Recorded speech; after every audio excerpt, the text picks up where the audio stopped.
Hi, boys and girls. Today we're going to read a story called Mrs. Rose's Garden by Elaine Greenstein. Mrs. Matilda Rose grew a vegetable garden every summer. And each year she took her best vegetables to the county fair. She wanted to win a blue ribbon more than anything else in the world. Every year, Mrs. Rose tried different fertilizers and seeds to grow the biggest vegetables. Each spring, she planted and waited and watched. But Mrs. Rose never won a blue ribbon. Someone else's vegetables were always larger. One spring, Mrs. Rose canceled her annual trip to visit her sister Florence and devoted all her time to her garden. She visited all 4 garden shops in town and bought every kind of fertilizer she could find. Mrs. Rose mixed the fertilizer together. She added her special mix to the soil when she planted the seeds. Then she watered the seeds and waited.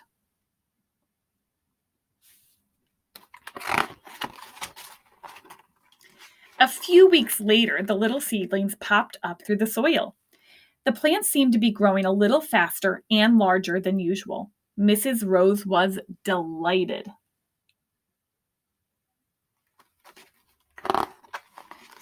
The lettuce and the radishes were the first vegetables ready to pick. They were enormous, and all the other vegetables looked like they were going to be huge too. During dinner, Mrs. Rose told her husband the news. At last, I'll win a blue ribbon. In fact, I'll probably win all of them.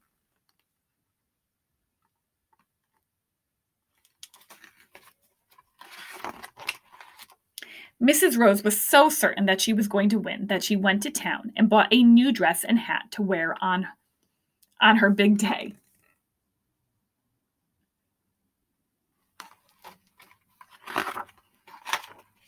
That night, Mrs. Rose couldn't sleep. She tossed and turned and finally got out of bed. She strolled through her garden.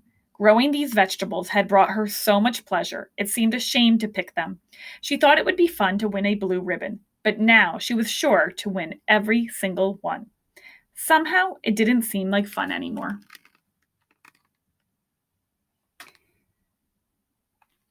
Mrs. Rose looked at the vegetables growing in her garden. Suddenly, she had an idea. A wonderful idea. She said good night to her vegetables, walked back into the house, and went right to sleep. In the morning, Mrs. Rose told Mr. Rose her plan, and they got started on it right away. They worked hard all day long and went to bed early.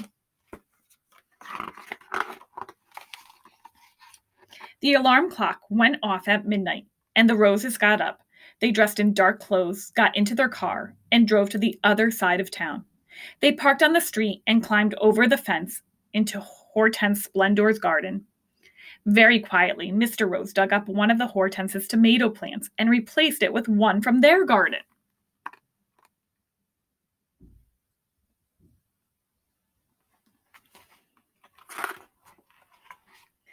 They put a pepper plant in Bertha Lily's garden and planted carrots for Harold Falkram. There was a cucumber plant for Doreen Starbender and an acorn squash for Clara Beck. Hilda Delphinium got a watermelon vine, and Dr. Raymer got broccoli, and Gladys Carmel got the Brussels sprouts. Then Mr. and Mrs. Rose drove home, tired and dirty, but happy.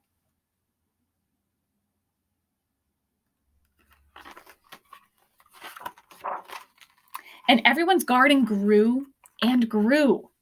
Hilda Delphinium asked Bertha Lily if her watermelons were large this year. Bertha said, "No, but my peppers are huge." Dr. Raymer asked Hortense Splendor if her broccoli was big this year.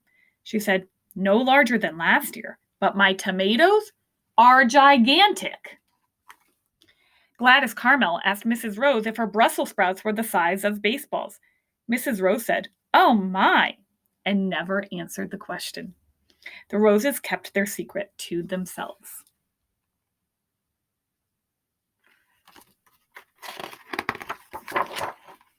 At the county fair in September, Hortense Splendor won a blue ribbon for the biggest tomato. Bertha Lily won a blue ribbon for the biggest pepper. Harold Falkram won a blue ribbon for the biggest carrot. Doreen Starbender won a blue ribbon for the biggest cucumber. Clara Beck won a blue ribbon for the biggest acorn squash. Hilda Delphinium won a blue ribbon for the biggest watermelon. Dr. Raymer won a blue ribbon for the biggest broccoli. And Gladys Carmel won a blue ribbon for the biggest Brussels sprouts.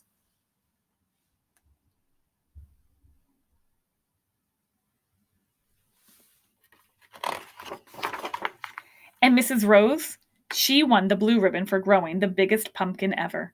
And Mr. Rose gave Mrs. Rose a special blue ribbon for having the biggest heart.